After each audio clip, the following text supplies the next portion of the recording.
اے عشق تیرے صدقے جلنے سے چھٹے سستے، جو آگ بجھا دے گی وہ آگ لگائی ہے۔ اور آگے فرماتے ہیں دل ہے وہ دل جو تیری یاد سے معمور رہا، دل ہے وہ دل جو تیری یاد سے معمور رہا، سر ہے وہ سر جو تیرے قدموں پہ قربان گیا۔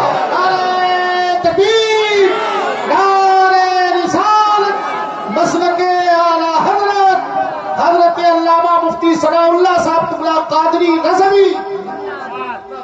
دل ہے وہ دل جو تیری یاد سے معمور رہا، سر ہے وہ سر جو تیرے قدموں پہ قربان گیا۔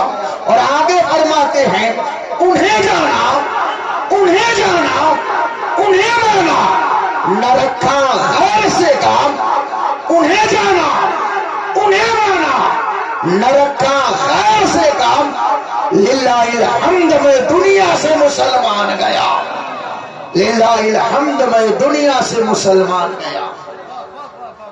عزیزان گرامی وقار، عقل ایک سر میں ہوتی ہے اور ایک دل میں ہوتی ہے۔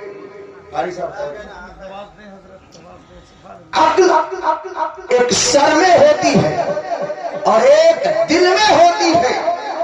جس نے صرف سر کے عقل سے کام کیا وہ نمرود بنا، جس نے صرف سر کے عقل سے کام کیا وہ ابو جہل بنا، جس نے صرف سر کے عقل سے کام کیا وہ عتبہ بنا، جس نے صرف سر کے عقل سے کام کیا وہ شیبہ بنا، لیکن جس نے دل کے عقل سے کام کیا وہی صدیق اکبر بنا، وہی فاروق اعظم بنا، وہی عثمان غنی بنا، وہی مولا علی بنا، وہی کربلا کا امام حسین بنا، وہی بغداد کا غوث اعظم بنا۔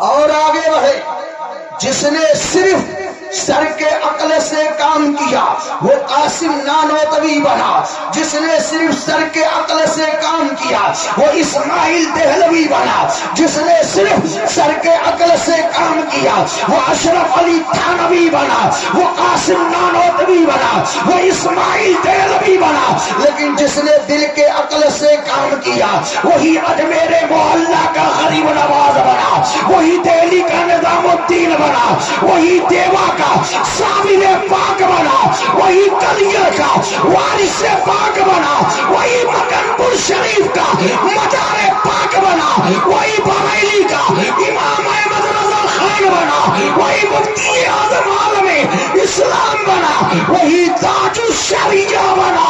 اب ذہن کے حاشیے پر ایک سوال بار بار گردش کرتا ہے، کیا دل میں بھی عقل ہوتی ہے؟ تو میں نے عالم تصور میں احمد رضا کی بارگاہ میں شادوئے ادب طے کی اور اس کی سرکار اس مسئلے کا حل فرمائیے، تو آواز آئی پھر کے گلی گلی تباہ تو کرے سب کی کھائے جاؤ، ارے دل کو جو دے عقل خدا تیری گلی سے جائے گا۔ نعرہ تکبیر، اللہ اکبر، نعرہ رسالت، اعلیٰ حضرت بستی قریہ قریہ تاجس قریہ تاجس قریہ محبت عشق محبت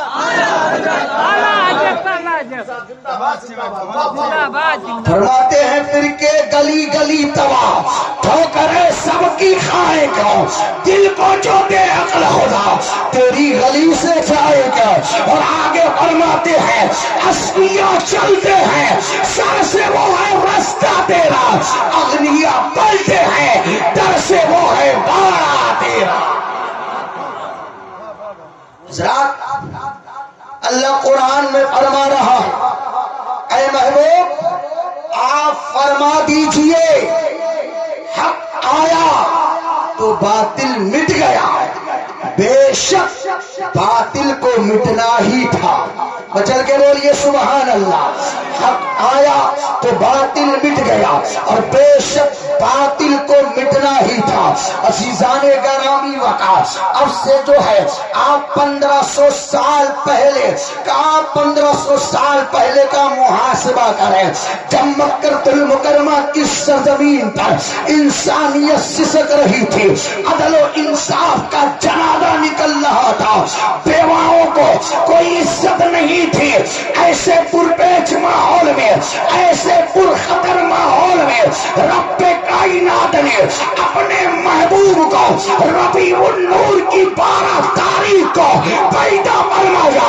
جب آمنہ کا لال آیا، عبداللہ کا در یتیم آیا، سیاح رحمت آیا، مالک شجاع آیا، شب اسرا کا دولہ آیا، اللہ اکبر، تو اپنی اخلاق کی تلوار سے کفر و شرک کی گردن کو کاٹ کر جب پرچم اسلام کو لہرایا ہے، تو قسم اللہ کی آج پرچم اسلام پوری دنیا میں لہرتا ہوا نظر آ رہا ہے۔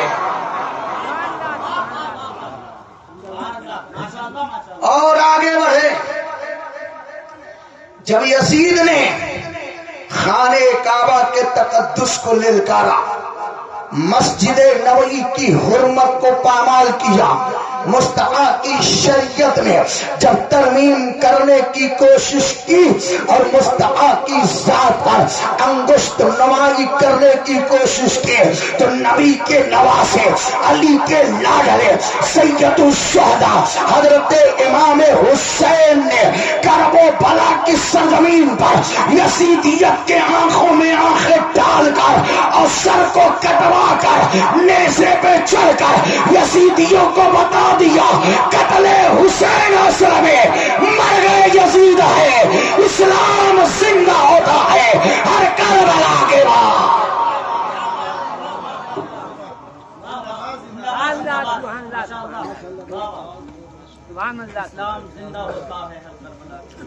فرمایا قتل حسین اصل میں مرگ یزید ہے، اسلام زندہ ہوتا ہے ہر کربلا کے بعد۔ عزیزان گرامی وقار، اور آگے بڑھیے، ایک زمانہ ایسا آیا، اب سے 200 سال پہلے آپ چلے جائیں، رسول اللہ کو اپنی طرح کہا جا رہا تھا، علم غیب مصطفیٰ کو ٹھکرایا جا رہا تھا، کبھی غریب نواز کے آستانے پر حملہ کیا جا رہا تھا، کبھی غوث اعظم کے آستانے پر حملہ کیا جا رہا تھا، کبھی یا غوث المدد کہنے پر شرک و بدعت کے فتاوے لگائے جا رہے تھے، کبھی صابر بیا کلیری کی چوکھٹ کو اکھاڑنے کی کوشش کی جا رہی تھی، کبھی یا رسول اللہ کے نعرے لگائے جانے پر شرک و بدعت کے فتاوے جاری ہوتے تھے۔ اللہ اکبر، ایسے پرپیچ ماحول میں، ایسے پرخطر ماحول میں جتنے مفتی تھے سب کی کلمہ پاک کی سیرت بنی رہی، اگر میدان عمل میں کود کر تمام فرقے باطلہ کے آنکھوں میں آنکھیں ڈال کر اگر کسی نے جواب دیا ہے تو وہ علامہ نقی کالا، جس کو دنیا احمد رضا کہتی ہے، احمد رضا نے اپنی قلم کی نوک سے دیوبندیت کے کلیجے کو چاک کر دیا اور یہ فرما دیا، یہ رضا کی نیزے کی مار ہے، عدو کے سینے میں غار ہے، جسے چارہ جوئی کا وار ہے، یہ وار ہار سے پار۔ عزیزان گرامی وقار، یا رسول اللہ کی محبت میں اپنے دونوں ہاتھوں کو اٹھا کر ایک مرتبہ نعرہ بلند فرما دے۔ عزیزان گرامی وقار، ذرا غور کرے، یہ وہ مقدس صحابہ کرام کی جماعت ہے جو مصطفیٰ کی محبت میں سرشار ہے، اور مصطفیٰ کی محبت میں جب وہ مصطفیٰ کی محبت کی غلامی کا پٹا ان صحابہ کرام نے اپنی گردنوں میں ڈال لیا ہے، تو قسم اللہ کی ضرورت پڑی ہے تو خاندان کو لٹا دیا ہے، ضرورت پڑی ہے تو بچوں کی قربانیاں دے دی ہے، ضرورت پڑی ہے تو پھانسی کے پھندے کو چوم لیا ہے، لیکن اپنے سینے سے عشق رسول کو جانے نہیں دیا ہے۔ نعرہ تکبیر، نعرہ تکبیر، نعرہ تعالیٰ، بات کا دعوت، واجب دعوت، علی سے خدا کا دعوت، میری بات پر جلہ کا دعوت۔ غور کریں، جنگ حنین کے موقع پر ایک صحابی ہیں جن کا نام حضرت قتادہ ہے، بولیے سبحان اللہ۔ یہ وہ حضرت قتادہ ہے، جنگ کے میدان میں ہے، ظالموں نے ظالموں میں سے ایک ظالم نے ایسی تیر چلائی جو حضرت قتادہ کے آنکھوں میں آخر وہ تیر لگ جاتی ہے۔ جیسے ہی وہ تیر لگتی ہے آنکھ کا ڈیلا باہر آ جاتا ہے، آنکھ کا ڈیلا زمین پر گر جاتا ہے۔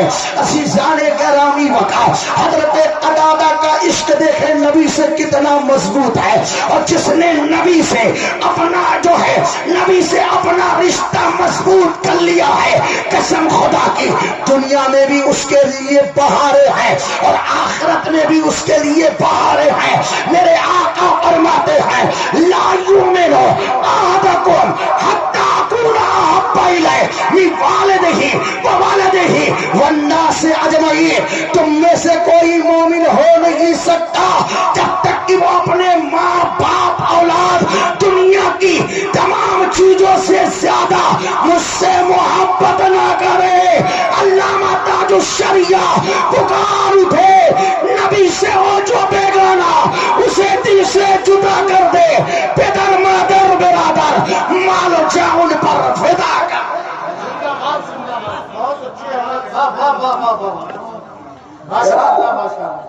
حضرت قتادہ ہے، مچل کے بولیے سبحان اللہ۔ حضرت قتادہ ہے، آنکھ کا ڈیلا باہر ہے، اللہ اکبر، آنکھ کے ڈیلے کو اٹھایا، ہاتھ کی ہتھیلی پر رکھا، میدان جنگ سے نکلے۔ صحابہ نے کہا قتادہ کہاں چلے؟ کہاں چلے؟ کسی حکیم کے پاس جا رہے ہو، کسی طبیب کے پاس جا رہے ہو، کسی ڈاکٹر کے پاس جا رہے ہو؟ حضرت قتادہ نے فرمایا اے لوگوں سنو، نہ مجھے حکیم کی ضرورت ہے، نہ طبیب کی ضرورت ہے، نہ ڈاکٹر کی ضرورت ہے۔ صحابہ نے کہا قتادہ پھر کہاں جا رہے ہو؟ کہنے لگے آمنہ کے لال کی بارگاہ میں جا رہا۔ کہنے لگے آمنہ کے لال کی بارگاہ میں جا رہا ہوں۔ اللہ اکبر، ذرا غور کرے، محبت دیکھے، عشق دیکھے، انسیت دیکھے، پیار دیکھے۔ حضرت قتادہ کے ہاتھ کے ہتھیلی پر آنکھ کا ڈیلا ہے، ایک ہاتھ سے اس آنکھ کی جگہ کو بند کیے ہوئے ہے، خون ٹپک رہا ہے۔ اللہ اکبر، پورا چہرہ لہو لوہان ہو گیا ہے۔ حضرت قتادہ جو ہے آنکھ کے ڈیلے کو لے کر امام الانبیاء کی بارگاہ میں پہنچے۔ جب آمنہ کے لال کی بارگاہ میں پہنچے، آمنہ کے لال نے فرمایا قتادہ بتاؤ کس لیے آئے ہو؟ حضرت قتادہ نے روداد خون سنایا ہے۔ نبی نے فرمایا قتادہ بتاؤ آپ کی روشنی چاہیے یا جنت چاہیے؟ بولو سبحان اللہ۔ کہا قتادہ بتاؤ آپ کی روشنی چاہیے یا جنت چاہیے؟ یہ دعویٰ کون کر سکتا ہے؟ یہ وہی کر سکتا ہے جو مالک و مختار ہوتا ہے۔ وہ دعویٰ وہی کر سکتا ہے جس کے ہاتھ میں زمین و آسمان کی کنجیاں ہیں۔ میرے آقا فرماتے ہیں انما انا قاسم واللہ یؤتی، ارے رب مجھے عطا کرتا ہے اور میں اپنے غلاموں میں تقسیم کرتا ہوں۔ اچھے رضا، سچے رضا، یعنی امام احمد رضا پکار اٹھے رب ہے موتی، وہ ہے قاسم، ارے دیتا وہ ہے، دلاتے یہ ہے، با خدا خدا کا یہی ادھر نہیں اور کوئی مگر جو وہاں سے ہو یہی آگے ہو، جو یہاں نہیں تو وہاں نہیں۔ اللہ اکبر۔ نبی نے فرمایا قتادہ آپ کی روشنی چاہیے جنت چاہیے؟ آپ کی روشنی چاہیے یا جنت چاہیے؟ بولیے سبحان اللہ۔ بات سمجھ میں آ رہی ہے کہ نہیں آ رہی؟ آپ کی روشنی چاہیے کہ جنت چاہیے؟ قتادہ کا جملہ سنے، کہنے لگے یا رسول اللہ جنت کی بات تو آپ نے کی ہے، یا رسول اللہ جنت کی بات تو آپ نے کی ہے اور آپ کی روشنی کا سوال ہم نے کیا ہے. یا رسول اللہ آپ کی روشنی عطا کر دیجئے اور اپنی جھولی سے قتادہ کو جنت عطا کر دیجئے. نعرہ تکبیر، نعرہ رسالت، فیضان مصطفیٰ، مسلک اعلیٰ حضرت، قاسمی اسماعیلی کانفرنس. ماشاءاللہ سبحان اللہ. عزیزان گرامی وقار، نبی نے حضرت قتادہ کے آنکھ کے ڈیلے کو لیا اور لینے کے بعد اپنی انگلی اپنے منہ میں ڈالی. نبی نے اپنا لعاب دہن نکالا، آنکھ کے ڈیلے پر لگایا. حضرت قتادہ کی آنکھ جہاں سے نکلی تھی اسی جگہ پر آنکھ کے ڈیلے کو رکھ دیا. حضرت قتادہ کا جملہ سنے، فرماتے ہیں پہلے اس آنکھ سے کم دیکھتا تھا لیکن جب سے نبی کا لعاب دہن لگا ہے میری آنکھ کی روشنی بڑھ گئی ہے.